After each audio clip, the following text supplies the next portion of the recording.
Thank you for listening to this PodcastOne production. Now available on Spotify, Apple Podcasts, PodcastOne.com, and anywhere else you get your podcasts. The Steve Austin Show is brought to you free today by our friends at BetOnline. Get in the mix at betonline.ag and use the promo code PodcastOne for your 50% welcome bonus. BetOnline, your online sportsbook experts and exclusive partner of PodcastOne Sportsnet. The following program is a PodcastOne.com production.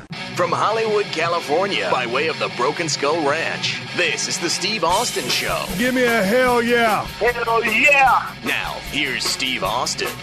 God damn, I'm sitting here talking to Marcus Alexander Bagwell. You may know him as Buff Bagwell, Buff the Stuff. Jesus H. Christ on a popsicle stick. He's been bearing with me. I've been working on sound problems for 45 minutes, trying to hit the record button on this goddamn Skype machine. I told Buff, I said, hell, if there can be a problem, there will be a problem. He's experienced what happens when the one-man clusterfuck tries to take over a goddamn Mac computer. Marcus, sorry about all the cussing. I'm a little bit in a discombobulated state due to all the technical difficulties, but nonetheless, it's good to be talking to your ass. How are you doing? Dude, I am doing so great, Steve. First of all, let me say, thank you so much, and just to be part of the show. And my God, I mean, people have got no idea. We could talk for days and weeks on end, and there's no way to possibly explain to anybody, smart marks, fans, any sort, and possibly explain to them the career we've had with each other. So it's just a lot of fun to be here, and thanks for having me. Well, a lot of things we're going to talk about. And, dude, anytime I talk to somebody, I do all my research. I do my due diligence, do the best I can to represent a guy's career. But then I started thinking about breaking down our conversation. I said, you know what, I think it's going to be just like one of those days at Center Stage over there in Savannah, Georgia, or BFE, Georgia, wherever. And I think we're just going to call this sumbitch in a ring, if you're down with that. And that's exactly the way we did it that night. We talked a little bit to catch up, and it was such a great feeling just to touch base a little bit to set this up. And you said, we'll call it. You text me. You said, we'll call it in the ring, kid. And I text you back. I said, I'd give anything just to wrestle one more time with Nothing Hurts. Just one more time, brother, with Nothing Hurts. But let's go ahead and put this out there that, one of the reasons we are talking, you just come out with like a documentary or a docu-shoot, I think, as you've described it. It's called Buff Bagwell, the good, the bad, and the buff. It's the Mark Bagwell journey. And, in this write-up that I'm looking at on my computer screen, I didn't know that you were able to capture some 40 years of your life growing up. As we speak right now, you're 45. Was y'all's family one of those families that always recorded stuff? Because that's a lot of memories. We actually were, Steve. My mother was the kind of mother that literally, it was just Christmas morning, the cameras were down there, and my brothers were cussing her, and they're thinking, get the cameras out of our face. And, of course, I'm right in front of every camera shot there could be and doing my thing, having a blast, opening presents. They're bitching and griping, and I was lucky enough to come from a very wealthy family, and we had Christmas gifts and, Corvettes outside and Jeeps and stuff. And here we are. My brothers are bitching about my mom taking some photographs. Well, my mother literally take that and go beyond belief back in the 80s. And I got photo albums that are numbered 1 through 20 from my childhood picture up. And then somewhere along the line there, and I'll tell you exactly when, in 1986, I got really hooked on doing videos of my life. I just thought it was kind of cool. So we started doing video cameras, and it was kind of the new wave. And man, I taped shit that you would not believe on camera. And so my mom did it when we were young, so we got a lot of things when we were young. But yes, to answer your question, we were one of those families, and we just got a lot of footage on tape, and it was a lot of fun. So going back to your professional wrestling career, you've never been you were wrestled as a stranger back in the day, but you're no stranger to the handsome stranger, I might add. But so you're no stranger to being kind of a ham for the camera. I mean, that was something that you kind of gravitated towards because you were always a guy that was very comfortable being on camera. Absolutely, Steve. When my friends first heard that Mark Bagwell was going to be a wrestler, not one of them didn't answer, "Oh my God, that's perfect."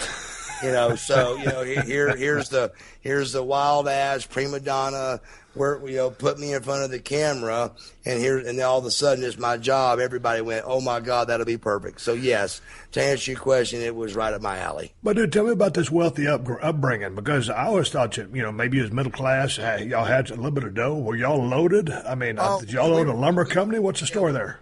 We were loaded, Steve. My parents were fortunate enough that they opened a lumber company in the early 70s, and we're talking, even the numbers would be, we probably made gross $1 million a month would be our gross back in the 70s and 80s, and it supported our entire families and our entire family to the two brothers, and the brothers had houses, and we were what you would consider definitely rich. And in Marietta, that was, rich as could be. And then when the company in 1988, the boys were going to work for Southeastern Building Supply was the name of the company, and it was a lumber yard. And in 1988, the year I graduated, is the year that we had trouble and the economy was bad. And from that point on, the youngest didn't have a job and was going to figure out something to do. So it went real quick from having a job and all three of us were good to all of a sudden, what are we going to do now? So did it go from riches to rags? Were y'all able to salvage anything? Actually, what happened, Steve, is, my mom was such a go-getter, Steve. We actually said, hey, you know what? My mom talked my dad into, giving it one more go. And my dad was like, baby doll, let's just turn the key on it. It's over. My dad was the brains. My mom was the brawn. And he was like, just turn the key, be done with it. And he talked her, she talked him back into doing it one more time and making a save out of it. And it just basically took everything with it. It took the house under, everything else was paid for under. I grew up in a $500,000 home with a swimming pool and our own weight room and a tanning bed before even knew what a tanning bed was. We had a tanning bed at our house. So we definitely grew up in that time frame of craziness that we had things nobody else had, like saunas and steams, and way before people had that kind of shit in their house. So what kind of a kid were you growing up, man? Were you spoiled rotten? Were you privileged but respectful? Describe yourself as a kid growing up. I think what you said, it says it the best. I was extremely spoiled, but buddy, I was extremely, thankful and knew what I had and knew that I took care of my motorcycle or I got my ass whipped. I knew I took care of my Jeep and changed the oil in there or I got my ass whipped. I remember days, Steve, that if I didn't crank my Jeep and let it warm up 5 minutes, my father would come out of the back and whip my ass right there, and back then, Steve, this is going old school, but there was a catalytic converter. If you remember, yes. you let it warm up and you hit it one time and the engine would calm down. Well, if you didn't do that and go through the full fledged of it warming up and hit that gas one time and let the catalytic converter calm down, here come my dad out of the back. Why was he such a stickler about you warming up your goddamn Jeep? Believe it or not, he is in the NHRA Hall of Fame. Is he? Yeah, my dad, Steve Bagwell, is in the NHRA Hall of Fame for Superstock B Automatic. I'll be damned. I think I heard you talk about that back in the day. Did that transfer to you? Were you a street racer growing up in high school? No, my brothers did. They were definitely into it. I was a little behind them. I went. I loved it. I thought it was fun. I thought it was cool. My dad drag raced, but I didn't have any kind of hot rods or anything like that, but they were definitely into that. And definitely one of them did take it on and do a little drag racing. But, by then, by the time I'd watched and it was time for me, we were almost at the stage of, the company kind of getting in trouble. And it was time to, the fun was kind of coming to an end with the drag racing and the money. Well, dude, coming up in high school, you were a star baseball player. And what position did you play? I actually played first base, and I actually was all-county, all-state in football and baseball. What position you play in football? I was fullback and quarterback, and I was a big kid. I weighed about 180 pounds. Back then that was a big kid in the 80s. It was. And so, but at the same time, I was a hell of an athlete. So I was also in competition as the quarterback, but we had a hell of a quarterback too at Sprayberry. So what we did was I went to a school called Sprayberry High School in Cobb County. And so what we did was we just saw, look, we think it'd be best to get the quarterback that was even with us, even with me, to let him run the quarterback position and let me play fullback. So I played fullback, and then my junior year, opening kickoff, I tore my hamstring off of my pelvis and was out my entire junior year. Dude, before the injury, what kind of 40 time did you possess? The best I ever did was about a 4.4. Come on, dude. You didn't run a 4.4. Now, keep in mind, this is high school and coaches beeping you up and all that. So that was a 4.6. Yeah, I'd say 4.7. Okay, I'm going with you on this, dude. I played high school football. Do what? Go ahead. A 4.7 is pretty damn good too. So it is. I'm going 4.7. I'm going to go 4.7 too. I mean, goddamn it! I just know my experiences being with you in the ring. I don't think you're capable of running a 4.4. Because if you was running a 4.4, every goddamn college in the United States of America would have been recruiting your ass. Exactly. Not only that, these coaches try to build you up, and you weighed $185, but they said you were good. Dude, it's kind of the wrestling protocol. Yeah, exactly. I got to North Texas State, and then we was running our 40s one time, and they called me over, and they said, "What's wrong?" And I said, "What do you mean, what's wrong?" They said, "You're running a 4.9." I said, "Yeah, Coach, I always run a 4.9." He said, "Your JUCO coach said you ran a 4.7." I said, "Shit, Coach, I ain't never run a 4.7 in my life." So that was I think that was a classic case of your coach padding your stats. But up with the football. But after high school, obviously, no college football for you. Well, it was absolutely, we played ball to have fun. We were going to work for the company. Southeastern Building Supply was going to be the company we worked for, no doubt about it. And then my senior year, ironically, they went broke. So, Mark Bagwell had to make a decision. So actually, Mark Bagwell, believe it or not, became a massage therapist. Tell me about that, because, I'm looking at this, I want to talk about your amateur boxing career, and then I want to talk to massage therapist. How in the fuck did you pull that one off? Well, let's go massage first, and we'll go back to boxing. Massage was... was this on the up and up, or was this predating your gigolo career, which we'll talk about in a minute? We'll get to that in a minute, but this was a straight-up shoot, total thing. They even tried to clean it up from the word... masseuse to the word massage therapist. Correct. And things like that. So, the Atlanta School of Massage is where I went. It was $10,000 to go. My father had enough money to get each son into something that he would like to try. Well, my oldest brother wanted a gym, so he bought him a gym, a brand new one. My second brother wanted a drywall company. He opened up a drywall company. I'm 18 years old. I don't know what the hell I want to do. So I go out and said, I want something to do with sports, but let me, maybe he's got to go from sports training from this or something, So I went to the massage therapy, and it completely 1,000% backfired on me. Women would walk in and see me and go, hell no. There ain't no way this motherfucker is going to massage on me. There ain't no way.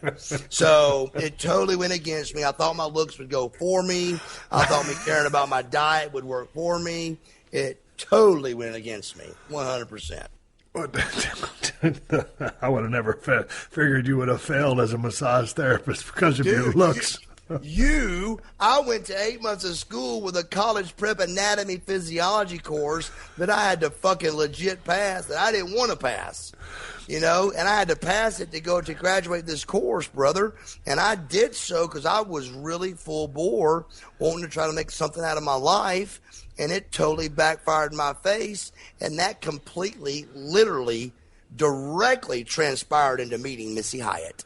I'll be damned. Well, hey, hold that thought here because, dude, I had no knowledge. When you and I were working together back in the days of WCW, Center Stage, all those great memories and all the fun we had. But I didn't know you were an amateur boxer. When I was younger, my parents, I loved all kind of sports, and we had a friend of ours that we were friends with that was a boxing coach, and the company of the coach that he had was called East Cobb Boxing. And so I got into it and actually became very good at it because I was the youngest of three boys. I was a tough kid. And, I tried it out. I really liked it. Most kids come out, throwing lefts and rights like scared to death.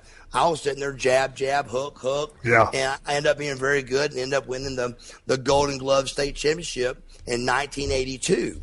Well, in 1983, they went from weight to age. And the difference was, other way around. They went from weight to age. And what happened was, when it was weight, I could fight pound for pound. Right. But when they went age, I was small for my age. So I started getting my brains beat out. But before that, I was 60-1. Newspaper articles, Golden Glove State Championship boxer, won the whole thing, and was going to take a year off and come back with my size, and took a year off and went to football and baseball.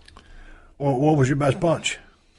To be honest with you, I was so young, Steve, I don't know what my best punch was. I really just believe from my brothers being a younger brother around two older brothers, I just knew how to coordinate a jab, jab, and a hook, and a jab, jab, and a right, and a jab, jab, and a right, and I just believe I fought instead of going out and doing what two little kids do and just throw their lefts and rights, back and forth, and I actually stood back and boxed them and actually just won, because I was a better boxer. Well, dude, were you a guy that got into a bunch of street fights? Because I never knew you as like all the boys in the dressing room talk about the quote-unquote tough guys, Oh, yeah. And those guys are pretty universal. But I never heard of you as a guy that had to settle a scrap or a beef with his hands. And without any exaggeration, I can remember this almost identical. You were gone about this stage, but I remember knocking a guy out. And there's about 10 wrestlers you can call right now to confirm this, that I knocked a guy out, and you'll know the club because you've been there, in Jacksonville, Florida, and it was called Max's. And we went to that Holiday Inn in Max's in Jacksonville, Florida. And I knocked a guy out there cold as a wedge one night. And as soon as I hit him with one, the guy looked at me, he said, "Hey, if you feel froggy, jump." He didn't get jump out of his mouth. I knocked him out with one punch, and the Nasty Boys count him out for real, like the 10 count. Yeah. From that point on, people looked at me different, like, you know what? This fucking Bagwell kid ain't no little punk kid. This motherfucker may fight you. I went from the prima donna stage to the, this motherfucker just may give you a black eye. Though we're apart these days, we're sharing more. And Geico would just like to say thanks. Thanks for sharing your savage dance moves. Thanks for sharing your DIY haircut fails. Thanks for sharing your inner lip sync star. Now it's Geico's turn to share too with the Geico Give Back, a 15% credit on car and motorcycle policies for current and new customers. And because Geico's committed for the long haul, the 15% credit lasts your full policy term. Visit geico.com/giveback for info and eligibility. Well, it's interesting the way your skill set with regards to punches translated or transferred to pro wrestling, because Mark Merrill, who came from a boxing background, his punches and I don't mean this and with disrespect to Mark Merrill, but I mean they were so technical and so quick that they were hard to sell, and you couldn't see them from row 100. But that's because he stuck to that boxer style. So I'm not running him down. I'm just saying you were able to translate or transfer, or you were able to come with that swinging door right and left to, open up, which you're not trained to do in boxing. And because those boxing punches, when they're technically efficient, don't translate to our world. You were able to make that transfer. A shoot jab and a shoot right hook do not look good. A working jab and a working right hook look much better.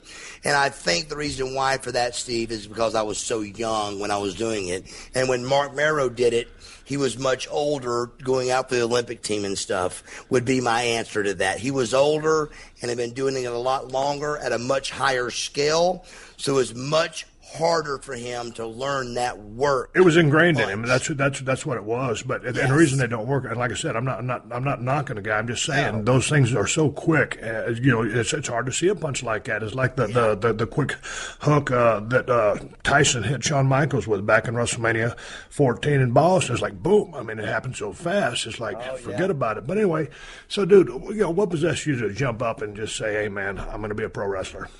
What happened was I went from boxing to I went to my parents in high school and all that, football, baseball, to my parents going broke, and then after my parents went broke, I went to the massage therapy thing. After the massage therapy thing, I'm at the pool one day at where we lived, and I see this blonde hair with big boobs across the pool, and I had no idea what they were talking about, or anything else. And all of a sudden, when I get back to my room, my apartment, the girl is moving in right across the hall from me.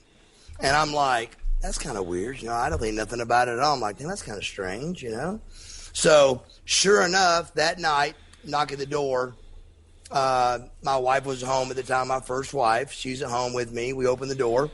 And Missy comes in and tells the truth. She says, "Hey, you guys got a second?" We're like, "Sure." She comes inside and she says, "Listen, I saw your husband today at the pool, and I was like, oh my God, move me in wherever he lives." And so, not having any idea I was married or anything, she's like, "Move me into wherever that guy right there lives." Well, the agent didn't know I was married either, so.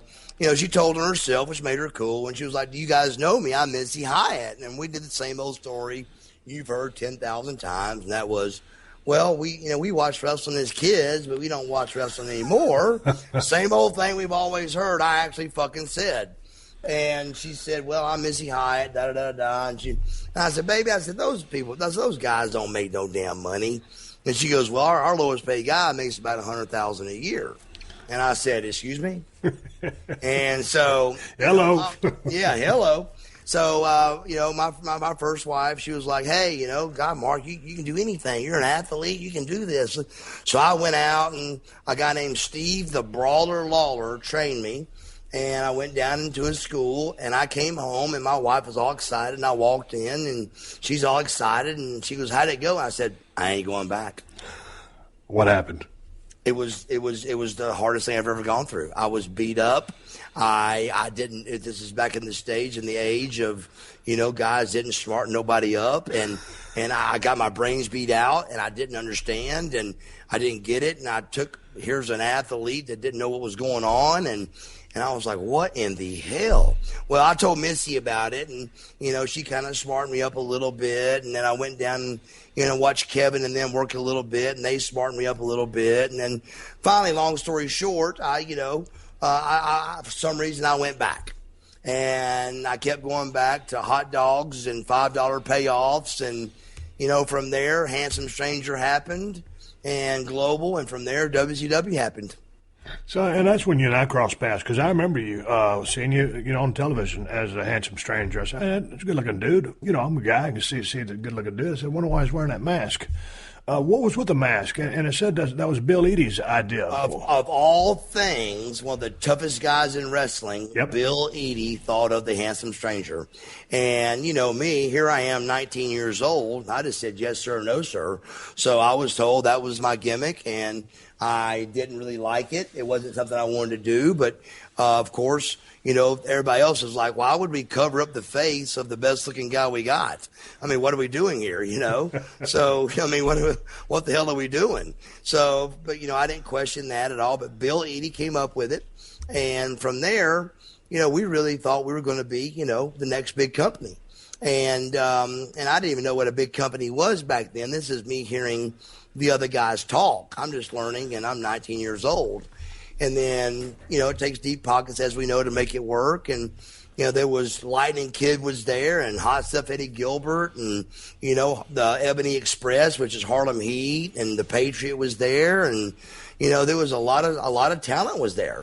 And, but it just didn't quite pan out. And about that time is when Magnum called me up and gave me a meeting with Dusty, and they signed me to just a to go to school, $500 a week thing, and that turned into a contract for life. Okay, but check it out now. Missy Hyatt says, okay, the lowest paid guy on our roster was making about 100 G's. You go into global, I'm guessing you're making $50 a match. And so 75. Okay, 75. Sorry to undercut you there. Obviously, it's not the big money you was thinking you was going to make. At 19 years of age, a very impressionable guy. What were your thoughts on the business back in the days when they finally smartened you up? You're making 75 a match, which, it is actually pretty good money for back in that day for someone just learning. But what was your mindset in that locker room? Because you got a bunch of badasses, and because there were some other veterans still in that locker room as well. Absolute phenomenal question, and let me tell you what saved my life. What saved my life with that, Steve, was Missy Hyatt. She told me from jump, she said, you are not to give a shit about what you're getting paid. You are to shake every hand you see. You are to be the Mark Bagwell you are to me, which is nice and polite to everybody. And you are to do what you're supposed to do. And she kind of explained the business, how it works, and being nice, which fit up my alley because I was a nice guy genuinely anyway. But she explained it to me how it works. And here comes this prima donna coming in and shaking everybody's hands, and everybody's wanting to hate me, but they couldn't because I was doing everything right.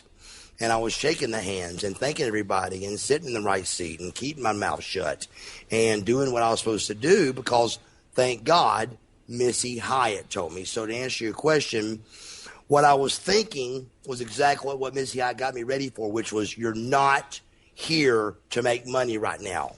You are here to learn. Yep. So don't worry about the money. Don't worry about it. If it had been the money and all that, Steve, I would have never made it. I would have thought this is ridiculous. It's not going to pan out. I'd have gone to something else. But I listened to what Missy had to say, and I stuck to it. And what she had to say is exactly how it panned out. And it's a good thing that she, first of all, noticed you, took you under her wing, and smartened you up with a lot of valuable 411 because she had been around the business for quite some time, and she was around, the upper end brains.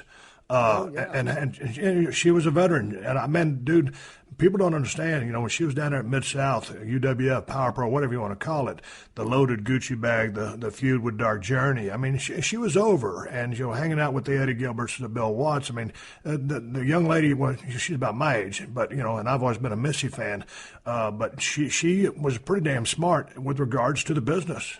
Everything she told me, Steve, and I've always put her over in every interview, and it's in her book, everything she told me is exactly the reason why I had a good career in this business, and that was because I listened to what she told me. It was the right information. If it had been the wrong information, I was screwed. It was lucky enough that somebody that was telling me the right information knew what they were talking about. It was the right information, and it was told to the right person that was going to deliver it the right way. And I did so, and it came out great. Hey, before we shift to your WCW days, going back to global, how many days a week were you guys running? If you're making 75 a match, what are you bringing in a week? Are you solely surviving on wrestling money, or are you doing jobs on the side? Oh, absolutely not. I was stripping at the place called the Lemon Peel. Talk to me about this stripping. There was this place called the Lemon Peel off Buford Highway in Atlanta, and there was this only place you could go. Back in the day, it was the only place you could go for girls to go to their bachelorette parties. It was the only one. And so we had one. It was called the Lemon Peel. And you could get in from 18 up, but you couldn't drink. But you could get in from 18 and up. And, the 21 year up could drink, but the 18 and up couldn't. But it was slammed every night of the week because it was the only place to go for these girls to have bachelorette parties. So I probably made, $300 to $500 to $700 extra a week during that. And I went directly from that to the Handsome Stranger. And from the Handsome Stranger, is when WCW found me. Now, tell me about the Lemon Peel thing again, because the world of professional wrestling, with respect to everything that goes on the roads, is enough and is one thing. Now, all of a sudden, you're over there working at the Lemon Peel as a stripper. I mean, women galore. So how did that balance out, dude? Because you go from one thing, which is, there's a lot of women out there, and you go to another thing, there's a lot of women out there. I mean, obviously. It kind of was very smooth, Steve, to believe it or not. It kind of filled the void, and all the boys knew I was trying to make it into wrestling. And I remember sitting in the locker room and watching me on ESPN as the handsome stranger, and all the guys were like, you're going to make it, man. You're going to make it. I'm like, well, I hope, I don't know, So it really was something that really helped me out. And, of course, how wives can be. My first wife was like, you got to get a job. What the hell's going on? This damn wrestling shit ain't bringing no money in. I don't get it. And I got, baby, just give me a year. I can make it. And, of course, once I made it, then it was like, I knew you had it in you. You're the best. I ain't got to strip no more. She was stripping too. So for us to make an income, we both were stripping and just making an income to get me into pro wrestling. Dude, what happened to your first marriage? Because I remember meeting your first wife way back in the day, and I can't remember. It probably had to have been around 92, 93. Absolutely. We got divorced in 94, so you're right on the money. We were married from 90 to 94. Still great friends with her. She's still a great girl and all that. It just came down to, we had no idea I was going to get into wrestling, and the last thing she wanted was to have a relationship with somebody that traveled those kind of hours and days on the road, and just wasn't ready for that. But what really happened was, as me being 20 years old, Steve, is I cheated on her. And at 20 years old, when I cheated on her, I told her. I was honest and told her the truth. I did the honest route, and it did nothing but completely backfire on me, and I tried my best to make it right. And it came down to one day I looked at her and I said, baby, I'm going to ask you a question. And I said, I'm going to give you 2 minutes to answer this question, so I want you to listen to me real close. And she said, no problem. And I said, it's been about a year, and there ain't no cell phones and stuff back then. And I said, so it's been about a year. I've sent you to Vegas. I've sent you to Jamaica with your sister. I said, trying to make up for it. I feel like I paid my time. If you can't forgive me in the next 2 minutes, I'm going to go outside. I'm going to get in the Corvette. I'm going to crank it up. And I'm going to go to the first lawyer I got, and I'm getting a divorce. And believe it or not, she took about 1:50. I swear to God she did. She really took her time. I was proud of her. Yeah. And at 1:50, she said, I can't forgive you. God damn. I put my shoes on. I cranked the car. I went and got divorced, and it was over. Boy, I tell you what, that's interesting.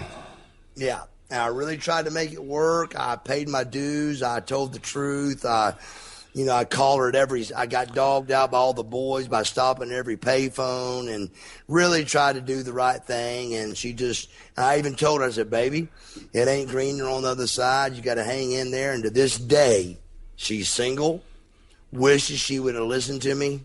And God bless her, she didn't. And now she's still a single mom and a great girl, but by herself, and she's got a beautiful daughter, but she's a single mom. Hey, man, the business can be tough on relationships. Hey, but you handled it up front. You did the best you could. And obviously, man, she didn't want a man on the road, and she couldn't forgive you. So respect to her for that. But, hey, I'm going to take a quick break here with Marcus Buff Bagwell. This thing is about to heat up. We're going 2,500 RPMs. We're going to hit 6,000 before this conversation is over. We're going to get some of the trials and tribulations that Mark went through in his journey. We ain't going to chronicle everything he did in the business, but we're going to talk about some of the highlights that you will see on the documentary. Buff the Stuff. What's it called, Mark? It is called The Good, the Bad, and the Buff, the Mark Bagwell Journey. Support for the Steve Austin Show comes from our friends at Rocket Mortgage by Quicken Loans. Home today is so much more than it was yesterday, but at Rocket Mortgage, home is still all about you. During these challenging times, the top priority at Rocket Mortgage is the health and safety of the communities they serve. If you need mortgage assistance, their team is available 24/7 to answer questions and offer solutions. Whether that means saving money on your mortgage or finding a new way to navigate payments. From their home to yours, the team at Rocket Mortgage is with you. Visit rocketmortgage.com/Austin to learn more. Call for cost information and conditions. Equal housing lender, licensed in all 50 states. NMLS, consumeraccess.org, number 3030. Hey, check it out. I just received some new sunglasses from Shady Rays for the summer. They were nice enough to send me a few pair of their X series, and I gotta say they fit great and look cool. Shady Rays is an independent sunglasses company, so not some big corporation that overcharges for shades. And everyone knows sunglasses are way overpriced. Shady Rays is out to do it differently, with premium, polarized shades built for the outdoors and backed for life. The craziest thing about Shady Rays is their warranty. This is one of the best warranties in all of eyewear. Shady Rays will send replacements if shades are lost or broken for any reason. It don't matter what happens. Dropped in the ocean, lake, anything. They'll replace them. Try that with your high-priced shades and see if they'll help you. Even with that strong of a warranty, they still manage to make quality that I can tell you, holding in my hand, seems just as good as any expensive pair that I have ever worn. Polarized lenses that look perfectly clear, and most Shady Rays are $48. Shady Rays also provide 10 meals to fight hunger in America with every order placed and have provided over 10 million meals to date. They stand behind their product and told our team that if anyone has a problem, they throw profit out the window and do what it takes to get it right. Free returns and exchanges. You either love the shades or Shady Rays will pay to ship them back. That's it. Exclusively for the Steve Austin Show listeners, they gave us the best deal they have to offer. Use code STEVE for 50% off 2 or more pairs at ShadyRays.com. Buy one, get one free. You can get 2 pairs of shades for $48. Redeem only at ShadyRays.com, where you can find all their newest and best shades. This is the Steve Austin Show. All right, I'm sitting in back with Buff Bagwell. Appreciate you guys tuning in for my sponsors. I just want to allow me to open up 2 cans of audio whoop ass for your ass free each and every single week. And we're about to get into a big can with Marcus Bagwell right now. Dude, when you rolled into WCW, I cannot remember the first time we met. I just remember liking you and having a good time. I just thought you was one of the funniest guys I'd ever met in the business, and a guy that tells a hell of a story. So some of the stories that Mark and I will tell here on the podcast, when he comes out with this docu-shoot, this documentary that he's coming out with, you know, I would encourage you to buy the thing just to watch the sumbitch tell the damn stories, because hearing him is one thing, being able to see him while he's telling them is a whole different ball game. So anyway, back to you, Mark. You rolled into WCW. Yeah. Where did we first meet? Well, we really first met was me and Nash one night. We did that. There wasn't a sip of alcohol, nothing done all night long. We sat there talking all night till the sun came up. And all of a sudden, I had told him a story about me having an altercation with my father. And before I knew it, he started calling wrestlers. We was at the Admiral Benbow in Jacksonville, Florida. And he started calling down wrestlers. And the first one he called, I remember, was Dallas Page. And so I had to tell that story. I had to tell it about 10 times. And I can tell you, that was the first time I saw you look at me with a little bit of like, you know what, I like this kid. And that was the first time I felt like we truly met. And so, but that was the time where I told the story, and, you know, and when I told it, everybody just knew by the way I told it, you couldn't make this damn story up. And it was just too good to be made up. And it was just like, are you shitting me? You shot your father and what? So from that point on, everybody's like, I'm just not sure I'd take this kid. Here's this pretty boy that's been in jail more than all of us, and now he shot his fucking father. So what the hell is going on? What are we missing? Now, you going to cover this story on the docu-shoot or what? Oh, dude, I go in detail, and my old man actually talks, too, about it in the documentary, and he does his spiel. And the good thing about my documentary, Steve, it is really, we go into the depths of hell. But with my documentary, it comes out with a great ending. I mean, you know, I survived. I made it. I'm still in shape. I still feel good. I survived, where I shouldn't have. I dodged the drugs and I didn't dodge them, but I survived them. and conquered them in the long run. I ended up being sober, having my life totally turned around, and the documentary ends up, a great positive ending instead of ending where you're, wanting to slice your wrist. So we're going to leave the you shooting your dad story off this podcast, but it is in the documentary, so you got to check out this story because it's crazy as fuck. And so, but let me ask you something. Now, as we speak, the documentary is going to come out in 1 to 2 days. There's no heat between you and your dad. Absolutely not. We're as tight as we've ever been, and that's what I was talking about, how weird it is on the depths and craziness my life went into, and then me and my father are as tight as you ever could imagine, But we actually started talking a little bit before we did this with you today, and started thinking about what we could talk about, to kind of cut loose a little bit. And it's something that may make you a little uncomfortable, but it's the Jim Ross part of the story of the documentary. No, you're not going to make me uncomfortable at all, because I read that there was some heat between you guys. What had happened? Well, this is where I wanted to cut loose and be myself, and I was able to do so, and be able to tell a good full story about the documentary, and not leave people guessing on one of them. And this is one of those ones I wanted to get out there and really hear my voice and fill my heart with this one, because this is one of the biggest ones of all that I feel the most, really, hurt from. And just between me and you, Steve, I am 100% convinced, whether I'm right or wrong, that Jim Ross ruined my career. And how that came down, unfortunately, is there's only 3 witnesses. And it's Jim, God, and me. But I was sitting home one day, and what had happened was we were down at wrestling school at WWF at the time, and we were learning the ring ropes and all that, the 20-foot ring and all that stuff. And I got in an argument with Shane Helms, and I ended up slapping him.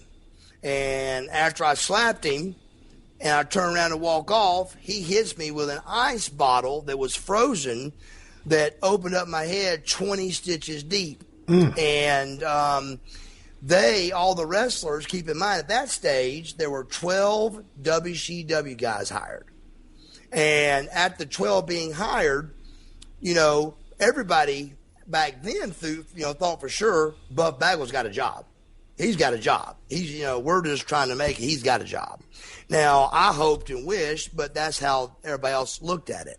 Well, here is Shane Helms holding the rag on my head, crying, telling me he's sorry. And the wrestlers actually convinced me, with cell phones out, that to lie and say that I fell. And I said, guys, y'all know there's no way this is going to stay hidden. There's no way. Well, I do what the wrestlers asked me, and I said I fell to, I'll never forget it, it was to Fit Finley and Laurinaitis.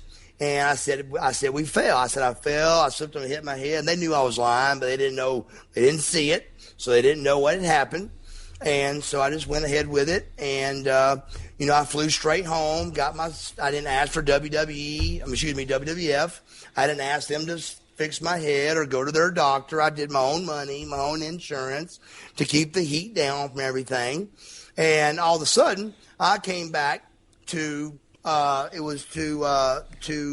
the following Monday, and when I showed up, after being told everything I was told, and Shane Helms crying and everything, I see Shane Helms and the Hardy Boys coming at me, and I said hello to them, and none of them waved and none of them said hello.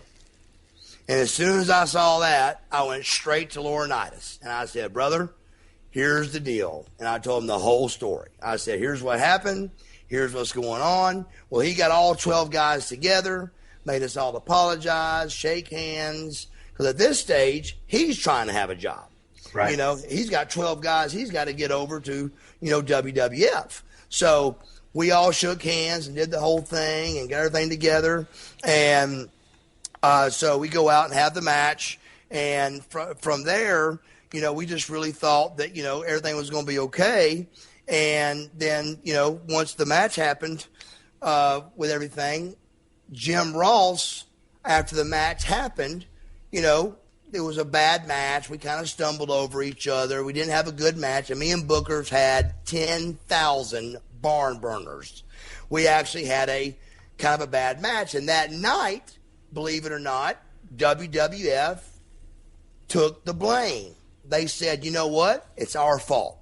Pat does the main events, and we thought he was going to talk to you guys. And Johnny Laurinaitis has you guys, so we thought he was going to talk to you. Nobody talked to you guys. So y'all did the best you could. Don't worry about it. Let it go.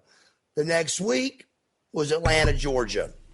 So on Friday, Jim Ross, God, and me are on the phone, and Jim Ross says, hey, buddy, just want you to know I want you to take the weekend off, which was Augusta and Birmingham, and then Atlanta, the Dome.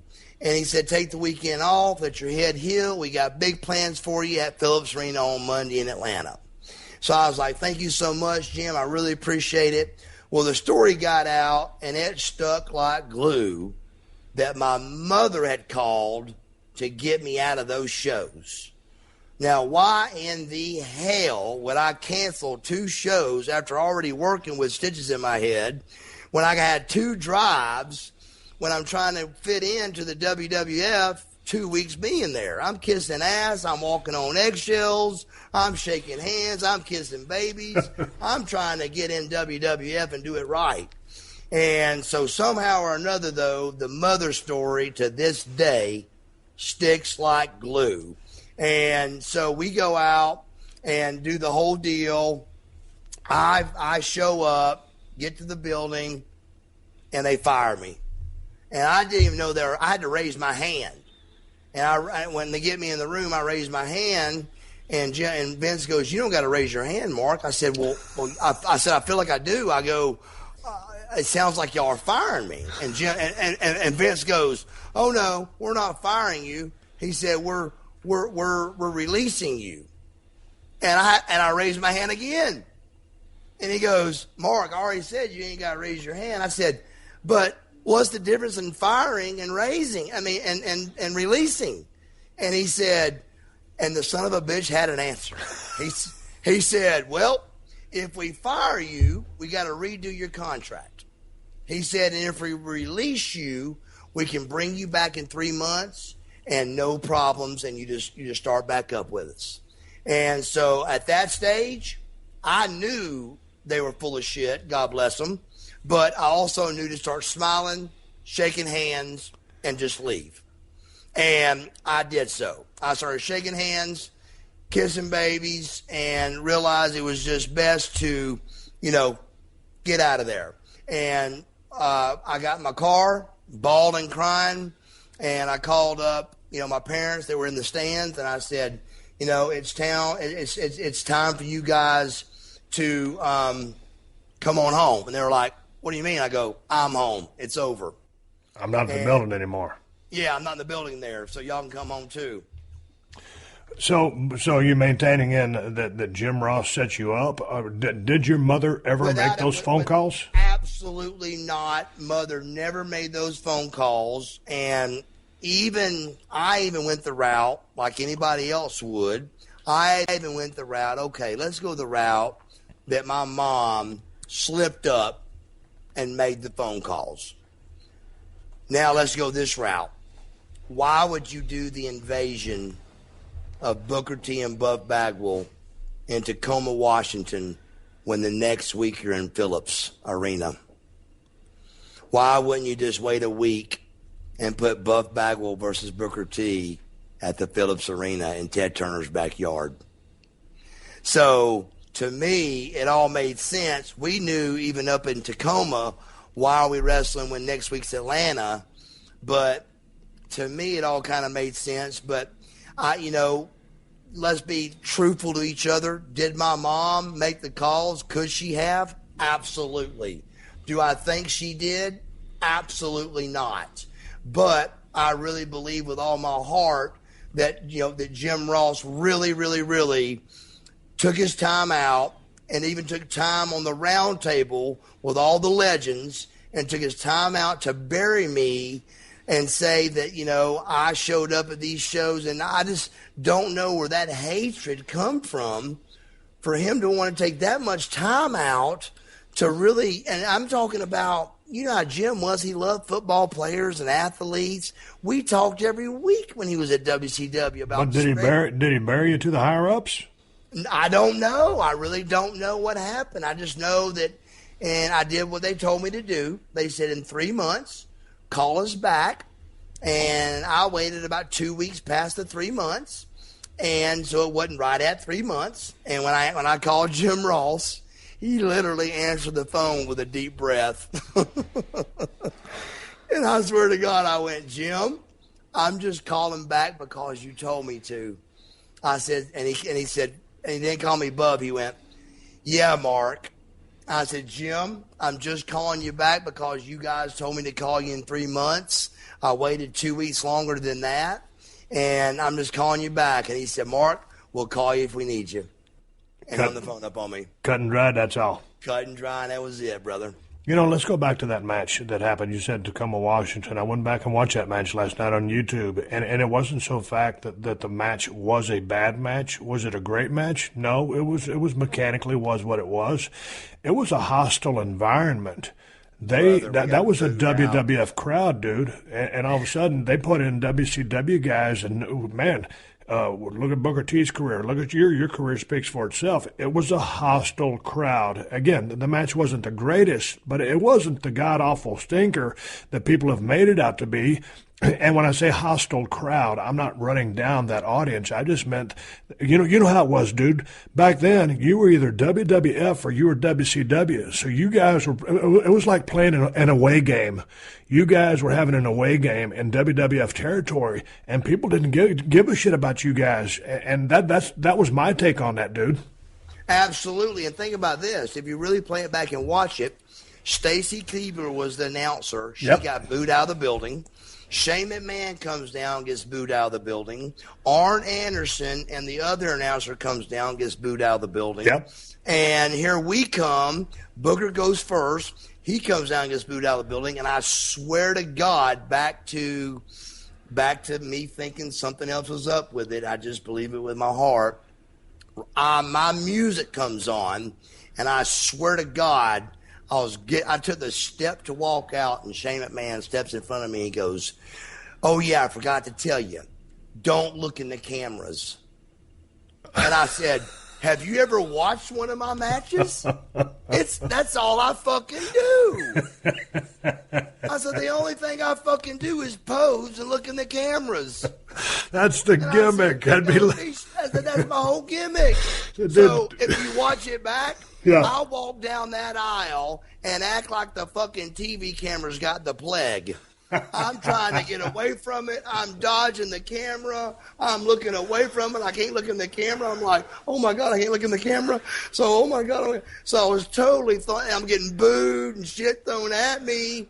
I'm like, what the fuck's going on? I'm getting booed for the first time. Why is everybody... It was brutal, Steve. Well, dude, that's you talk about. You own pins and needles to begin with. You're in a foreign territory. You got a hostile crowd, and then all of a sudden, right before you fucking go out, someone gives you the 411 of, oh yeah, by the way, don't do this. It'd be like someone telling me, hey, dude, don't stomp anybody and don't flip anybody off and don't even look like you're cussing because you're hamstringing me and you're handcuffing me before I even. And especially if you tell me that shit right before I go out, because then you're really fucking with my head. And once again, Steve, these are things that people just got to believe, but I swear to God that's the truth. And I just keep in mind, all you got to do is watch the match back, and it'll be the only match you've ever seen me not come down the ramp and talking to the camera. I literally am dodging that camera every angle I can get away from it. I'm trying to run from the camera like it's got a gun on me. And I mean, I'm literally trying to dodge it like there's an automatic weapon behind it. And I'm like, what the fuck? Why do they do this to me, you know? And the whole time I'm thinking, why in the hell wouldn't we just do this in Atlanta, you know? So to be honest with you, me and Booker were at least smart enough to know backstage before the match started something had to be a little bit up they knew we didn't for them to even want to throw this together and put this square peg in a round hole in Tacoma, Washington, where all you had to do was wait 7 fucking days and put a round peg in a round hole, and everybody love it. What do you think when you roll into the WWF scene? Because, dude, I mean, again, we're coming out of the business is work, but the wars were a shoot. I mean, we were after y'all's ass, y'all were after ours, and y'all had been kicking our ass for a long time. So what the fuck did you feel like when you walked in that locker room? Because, again, the boys are the boys, and you know some of them, but again, it's damn near a shoot. You're a scab. Well, to be totally honest with you, Steve, I'm going to be totally honest. I really thought, and I think it's because of my age, I really thought I was going to walk in to handshakes and hugging and what's going on. And it didn't take me long because I'm a smart boy, but I still thought that's how it was going to be at first. But then when it didn't happen, I realized, I said, wait a second. I said, I'm their fucking enemy. I'm here to take their, if I get a job, that's taking one of their jobs away. So I found out very quickly why I wasn't getting, taken in. But at the same time, I wasn't ready for it, Steve. I just really wasn't, with just the friends I had and nobody really talking to me. And just, I got to tell this one story because it's so great. But I swear to God, the first day I was there, I went in and got my stuff laid out, and I was in the fucking A locker room and didn't want to be. I end up in the A locker room, and it's the last place in the world I want to be. And I'm sitting there, but I ain't about to move my shit out of there. Now that looks stupid. So I'm thinking, well, I got to ride it out. So I'm sitting there, and I get my little hat out, and I get my little shit ready, and my little Diet Coke. And that's heat. Oh, just tons of it. I'm trying to hide the hot stuff because that's heat too. And I can't, I'm going to use it no matter what, but I'm trying to hide the heat in the meanwhile and fucking trying to get all that hid. And then all of a sudden, I get up to go get something to drink. When I come back, my top hat's squished in. If I had to bet, you were one of the three that did it. Oh, no, I didn't squash your hat. I would never, ever do that to first of all, I wasn't a ribber. Well, for starters, understand if I say that, I fucking love it because listen to the finish. I would think it was great that you did that because I thought it was great when it happened. I'm a boy in the business, a young kid in the business that fucking understands it, and that was beautiful. So I come back, and I even kind of giggle. I go, that's fucking great. That's fucking great. My hat's too crushed in, So I fix my little hat. I get it all propped back up just right and everything. So about 30 minutes later, something to drink. I go to get something to drink, come back, my hat's crushed in again. And I was like, damn, and you know me, I didn't get mad or anything. You're always told not to sell it, not to sell it. Right. So I come back, I fix my little hat again, get it all ready and didn't sell it. I heard a few giggles in the background and just get my little hat ready. Well, about 30 minutes later, I need something else to drink or something. Well, I get up to go walk out and it hits me. So I go back and I just crush my own fucking hat in. I swear to God I do. And I'm walking out laughing thinking, now what are these motherfuckers going to do with that? And I'm laughing. I go get my drink. I come back and guess what? What? It was fixed. It was fucking fixed. And it was perfect. The wrinkles were even out of it. It was like they ironed it. It was perfect. It was a reverse rib. Reverse ribs. I said, I can't win. These motherfuckers are on another level than me.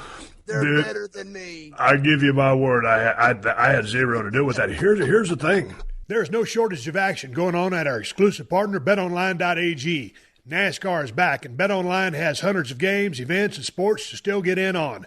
You can bet on simulated NFL, NBA, and UFC, or even participate in a $10,000 Madden Bracket Challenge, a March Madness-style NFL simulation tournament you can enter for free.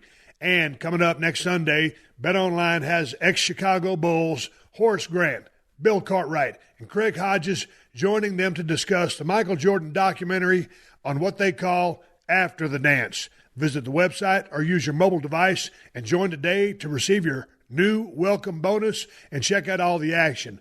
BetOnline, your online sportsbook experts and exclusive partner of PodcastOne Sportsnet. Well, first of all, I want to talk about the match, but I also want to talk about the icy hot. What that was, when Buff's talking about that, it was a vasodilator that a lot of the bodybuilding guys, which you were in that clique, a lot of the bodybuilding guys, body guys, would rub on them, and it was called. And Steve, before you continue, talk about all WCW guys did it. Oh, yeah. So what it was, you rubbed it on, it made you shiny, but it brought all your veins to the surface. So if you was a physique guy, it made you look good as fuck.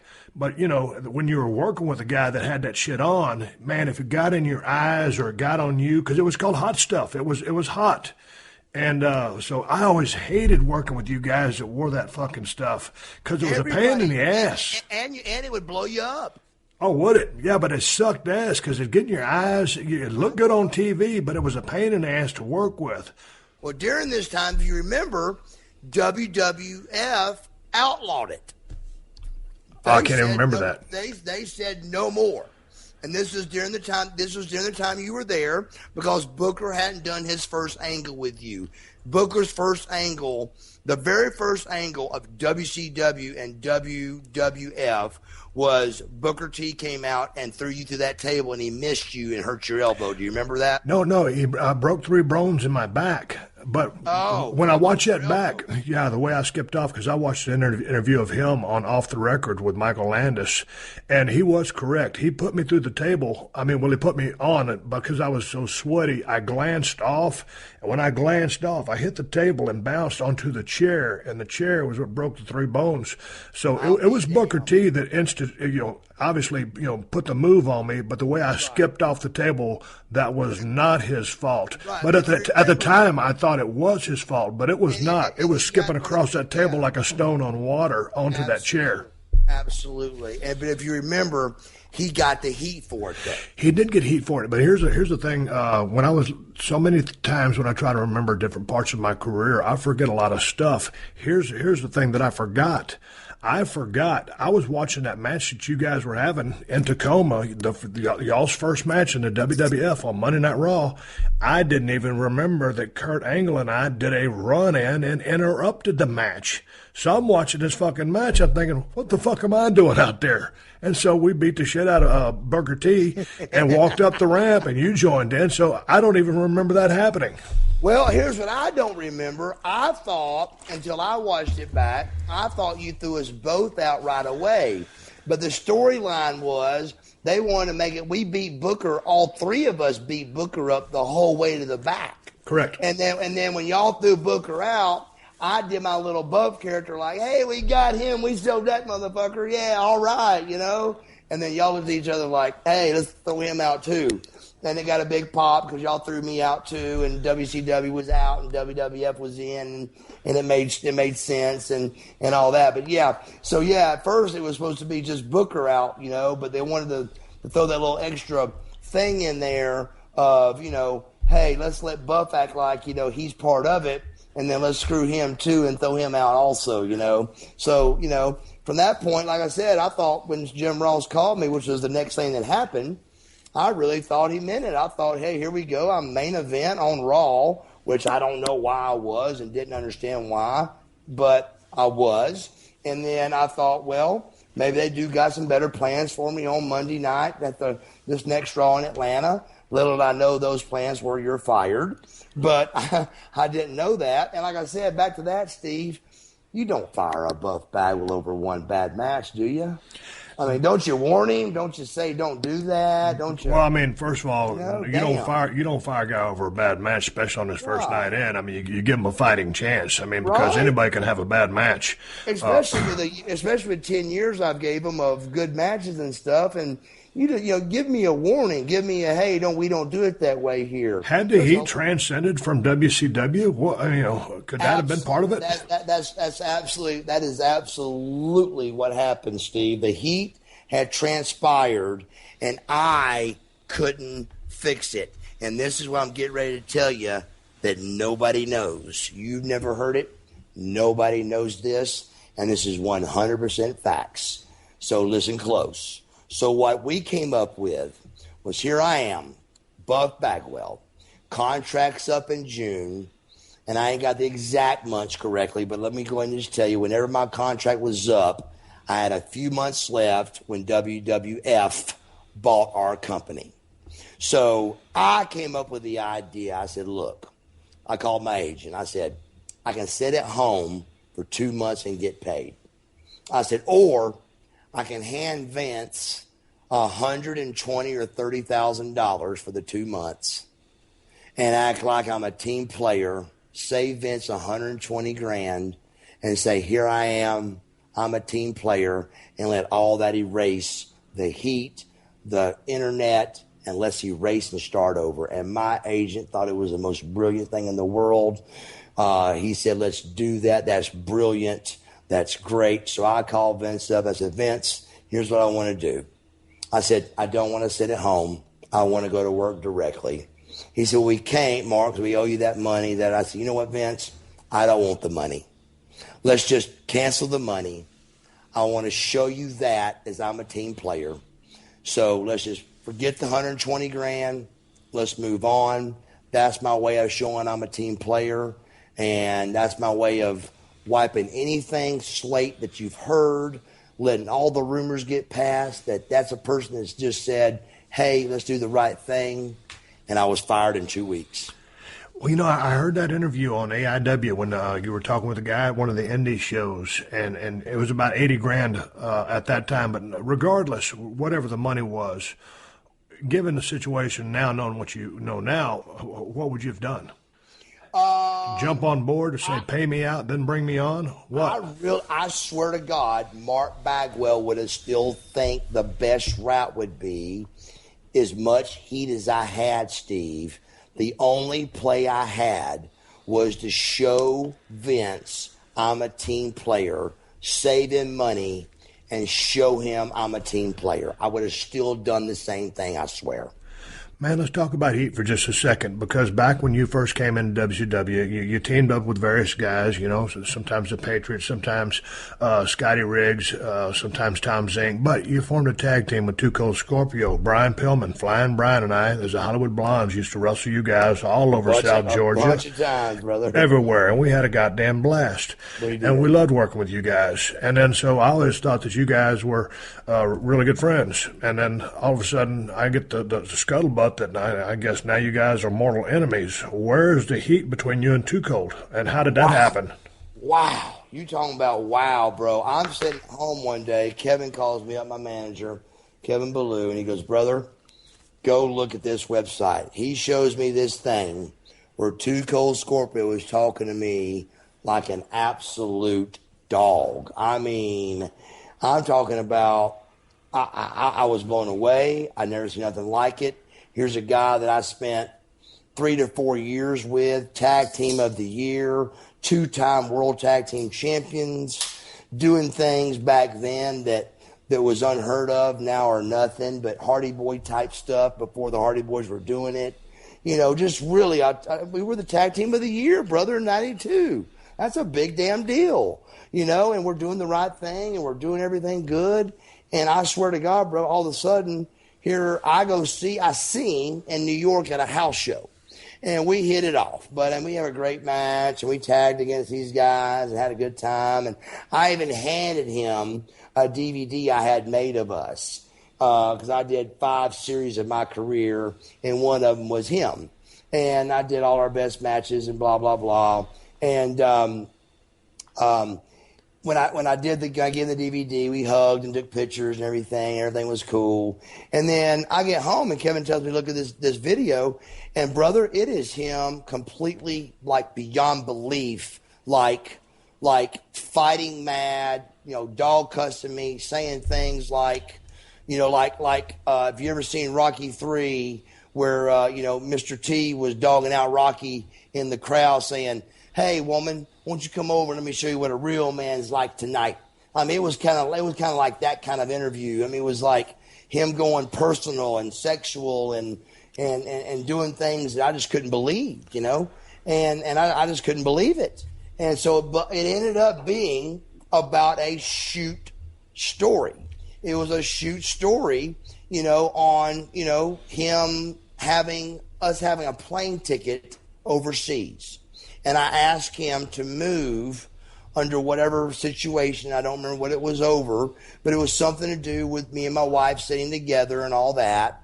And me, of course, you know me, Steve, me thanking him and paying him back in some shape, form, or fashion. I don't know the details, but it wasn't something that it was ugly. I was always very well-mannered and thank you, and no, sir, yes, sir, and all that. And, so it was one of those very nice things. But, brother, it was beyond belief bad. So in my interview, in my docu shoot, I go off and they have to literally show his interview so it makes sense. But I reply to his interview, and it's extremely well. Matter of fact, it's the reason why this is rated R. Okay, so the reply is on the docu-shoot. Oh, yeah. Okay, so we won't get into that now, but since the docu-shoot, since your reply, have you guys been able to bury the hatchet? Obviously, he hasn't seen it. Have you seen each other in person? I haven't heard a word about it. He hasn't seen it in person. I've not seen him in person. He hasn't seen it, nothing like that, but he's going to see it, so it definitely is, going to be... and like I said, we had to show his footage so people understood what I was talking about. That's how weird it is. We had to show his footage so people understood what I was so mad about. But I go off, and I was genuinely mad and answer his rebuttal of how stupid he was. And if he was that mad, let's be logical about this. Why didn't you come to me and talk to me about it? You dumbass. Why didn't you come to me and talk to me? Well, do you have time to stick around for another hour, Mark? Oh, hell yeah. Okay, what we're going to do is we're going to end the podcast on this note. We're going to come back, and I want to talk about broken necks. You've had 2 of them. I want to talk about your run and your introduction to the wild side and the fast side of living in the business of professional wrestling, because you got caught up in a grind, and I know you're going to share a lot of this stuff in the docu-shoot. It's the good, the bad, and the buff. It's the Mark Bagwell journey, and it's coming out on docu-shoot on DVD, and this thing is going to drop when, Mark? Halloween. It's going to drop on Halloween, just literally 2 days after this podcast airs. And you can find Mark on Twitter. Mark, what's your Twitter account?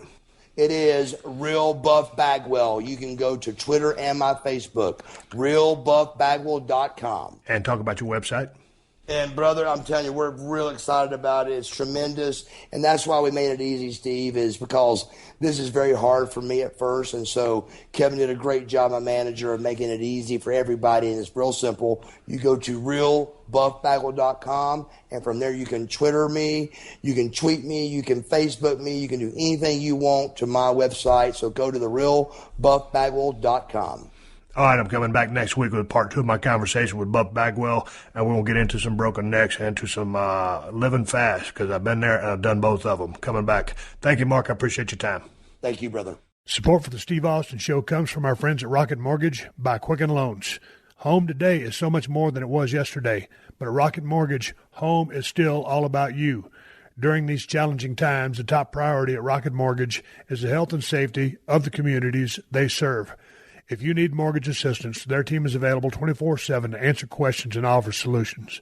Whether that means saving money on your mortgage or finding a new way to navigate payments. From their home to yours, the team at Rocket Mortgage is with you. Visit rocketmortgage.com/Austin to learn more. Call for cost information and conditions. Equal housing lender, licensed in all 50 states. NMLS, consumeraccess.org, number 3030.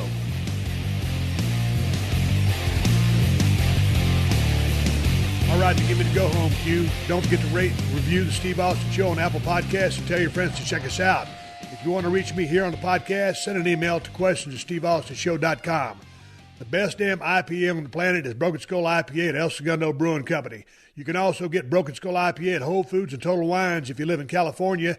If you're not in California, check out elsegundobrewing.com because we might be heading your way. We are in 17 states. Go to the elsegundobrewing.com website, click on BS IPA, and look at the interactive map to find the location nearest you. Thank you for all your support in this badass IPA. In my opinion, it's the best IPA in America, and that's the bottom line because I said so. I'd like to say one more thank you for all the fine sponsors of the Steve Austin Show, especially BetOnline, Geico, Right Guard, Scott's, Shady Rays, and Rocket Mortgage. That's how I'm able to do this podcast for you free twice a week. Please support them because they support us. If you need more info, check out the show description to this episode for details. Folks, if you see me riding something in the woods, you can bet your ass it'll be a Kawasaki. Until next time, my name is Steve Austin, and I'll catch your ass down the road. This has been a Podcast One production. Download new episodes of The Steve Austin Show every Tuesday at PodcastOne.com. That's PodcastOne.com.